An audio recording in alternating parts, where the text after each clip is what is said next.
एक ऐसी सोच जो बदल देगी आपका भविष्य, एक ऐसा सपना जो देगा आपको नई पहचान।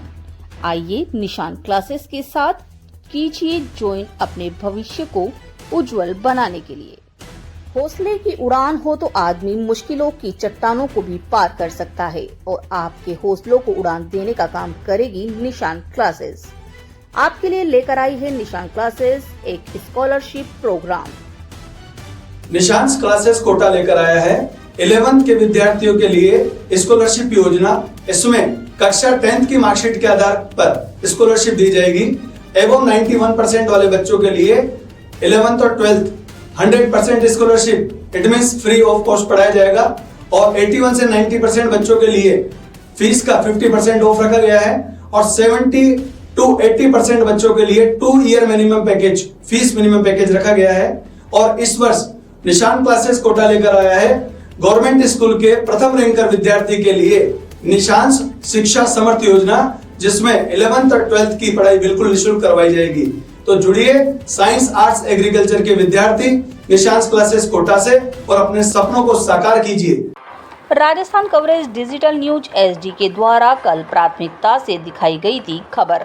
नानता स्कूल की जर्जर इमारत की तस्वीरें। इसके बाद भाजपा नेता के नेतृत्व में शिक्षा अधिकारी ऑफिस पर पहुंचकर कार्यकर्ताओं ने किया प्रदर्शन। जर्जर इमारतों से बच्चों को दूसरे भवन पर शिफ्ट करने की मांग की है। सरकारी स्कूल की बदहाली और प्राइवेट स्कूल की मनमानी के विरोध में भाजपा नेता नायक ने के नेतृत्व में डीओ ऑफिस पहुंचकर कार्यकर्ताओं के द्वारा प्रदर्शन किया गया। भाजपा किसान मोर्चा के प्रदेश कार्य समिति सदस्य राकेश नायक के नेतृत्व में कार्यकर्ताओं ने गुमानपुरा स्थित डीओ ऑफिस कोटा पहुंचकर जिला शिक्षा अधिकारी के शर्मा के समक्ष सरकारी स्कूल की बदहाली और प्राइवेट स्कूलों की मनमानी का विरोध जताते हुए तुरंत सुधार की मांग की है। नायक ने बताया कि शिक्षा मानवीय जीवन का सबसे महत्वपूर्ण और आधारभूत तत्व है, इसीलिए इसे समवर्ती सूची में रखा जाए और विकास के लिए केंद्र और राज्य सरकारों को अधिकार दिए गए हैं। परंतु स्मार्ट सिटी कोटा शहर में नानता महल स्थित सरकारी स्कूल सहित कई स्कूलों की हालत जर्जर देखने को मिली है, जो कभी भी तेज बारिश और आकाशीय बिजली से क्षतिग्रस्त होकर छात्रों की जान पर आफत तक बनकर बरस सकते हैं। साथ ही प्राइवेट स्कूल से अनुबंधित छात्रों को लाने और ले जाने वाले बस, ऑटो, टेम्पो आदि भी छात्रों को जानवरों की तरह ठूस कर भरते हैं। साथ ही कई प्ले स्कूल और स्कूल बिना मान्यता के भी चलते हुए नजर आए, जो एडमिशन तो अपने यहाँ लेते हैं और मार्कशीट किसी अन्य स्कूल की देते हैं। भाजपा नेता जितेंद्र यादव और राधेश्याम नकवाल ने बताया कि बरडा बस्ती स्थित सरकारी स्कूल दुकानों में बिना पंखों, बिना पेयजल और बिना रेगुलर स्टाफ के चल रहा है। साथ ही प्राइवेट स्कूल वाले मनमानी तरीके से जुलाई माह में टीसी मांगने पर अभिभावकों से 3 माह की फीस अवैध वसूली के रूप में ले रहे हैं। भाजपा नेता कमल गुर्जर और नरेंद्र पुरी ने बताया कि पर्याप्त नामांकन के बावजूद मोहनलाल सुखाड़िया योजना का स्कूल बंद कर दिया गया, जिससे छात्रों को काफी दूर स्कूल के लिए जाना पड़ रहा है। साथ ही कार्यकर्ताओं के साथ कई अभिभावकों ने भी आकर डीओ और को अपनी समस्याओं से अवगत करवाया, जिस पर कुछ समस्याओं का समाधान डीईओ के शर्मा ने मौके पर ही कर दिया और शेष के समाधान के लिए तुरंत निर्देश जारी करने का आश्वासन दिया है। इस अवसर पर परम संत तुसिया, संजय जैन, मनु प्रताप ध्वलद्वाला, मेघराज मीणा आदि मौजूद रहे।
स्मार्ट सिटी कोटा शहर में कई सरकारी स्कूलों की इमारतें जर्जर हो चुकी है।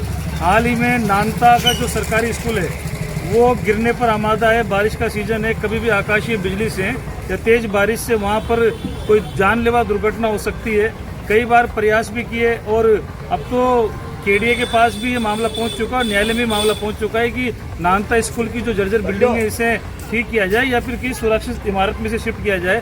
साथ ही जो बच्चे स्कूलों से आते जाते हैं तो वो जो ऑटो वाले मिनी बस वाले हैं इनके न तो फिटनेस होते हैं न बीमा होते हैं और ये बच्चों को ठूस ठूस के स्कूल में ले जाते हैं। साथ ही जो प्राइवेट स्कूल वाले हैं जिन अभिभावकों ने अभी जुलाई में टीसी मांगी तो उनसे 3-3 महीने की फीस ली जा रही है। इन सब समस्याओं को लेकर हम यहाँ डीओ साहब कार्यालय में आए और हमने यहाँ पर उनसे मांग रखी कि साहब जो नानता का स्कूल है आप इसे या तो सुरक्षित इमारत में लेके जाएं या वहाँ कोई ऐसी वैकल्पिक व्यवस्था कराएं तो बच्चों पर कोई जान पर उन पर आफत नहीं बने। तो जब तक आप केडीए की जो कार्रवाई है वो भी चले, तुरंत सरकारी स्कूल नानता जो है उसको जमीन आवंटित हो, वहाँ पर स्कूल बने और बच्चों का भविष्य सुरक्षित हो पाए। साथ ही हमने डीओ साहब से ये भी आग्रह किया कि जो भी प्राइवेट स्कूलों में अनुबंधित वाहन लगे हुए हैं, चाहे वो टेम्पो हो, चाहे ऑटो हो, चाहे मिनी बसें हो, चाहे बसें हो, इन सब की फिटनेस चेक की जाए अभियान चलाकर, इनके आरसी बीमा चेक किए जाएं और साथ ही इनको पाबंद किया जाए कि बच्चों की एक निश्चित संख्या तय कर दो कि उतने ही बच्चे ला सकें, उतने ही बच्चे ये घर छोड़ सके। साथ ही इसके अलावा जो हमारे प्राइवेट स्कूल हैं, प्राइवेट स्कूलों में जो अभिभावक मार्च में टीसी मांगने गया उससे कहा गया कि आप अब जुलाई में आना और जुलाई में जब अभिभावक टीसी मांगने गया तो उससे 4 महीने की फीस ली जा रही है। ये समस्या हमने डीओ साहब के सामने रखी। डीओ साहब ने तुरंत प्राइवेट स्कूल में बात की और वहाँ पर राहत मिली और प्राइवेट स्कूल से अब शीघ्र उन्हें टीसी भी मिल जाएगी। तो और साथ ही साथ जो हमारे कोटा शहर में कई प्ले स्कूल, कई प्राइवेट स्कूल ऐसे हैं जो बिना मान्यता के चल रहे हैं। आज एक लंबी सूची हमने उन स्कूलों की डीओ साहब को उपलब्ध कराई है। साथ ही मांग करिए कि स्कूलों की औचक निरीक्षण की जाए, यहाँ पर गहनता से जांच की जाए। वो अपने यहाँ नामांकन अपने यहाँ कर लेते हैं, एडमिशन अपने यहाँ कर लेते हैं, फीस अपने यहाँ लेते हैं, पेपर जब होते हैं तो मार्कशीट किसी और स्कूल की लाकर दे देते हैं। इन सब समस्याओं को लेकर आज हमने डीओ साहब से बात करी है और निश्चित रूप से डीओ साहब ने कुछ समस्याओं का समाधान मौके पर कर दिया है और कुछ समस्याओं का समाधान के लिए उन्होंने आदेश जारी कर दिए हैं। जनता को राहत मिलेगी। भजन लाल जी के नेतृत्व वाली इस डबल इंजन की सरकार जनता को राहत देने के लिए कटिबद्ध है और निश्चित रूप से जनता को राहत मिलेगी। आप सब अभिभावकों से अनुरोध है कि आपकी जो भी समस्याएं हैं आप समस्याएं लेकर ऑफिस तक पहुंचें, वहां तक नहीं वो जाएं तो आप जनप्रतिनिधियों तक पहुंचे, हम जैसे कार्यकर्ताओं तक पहुंचे ताकि हम आपकी समस्याओं को उचित मंच पर रख सकें और आपको राहत मिल सके। वंदे मातरम, जय श्री राम।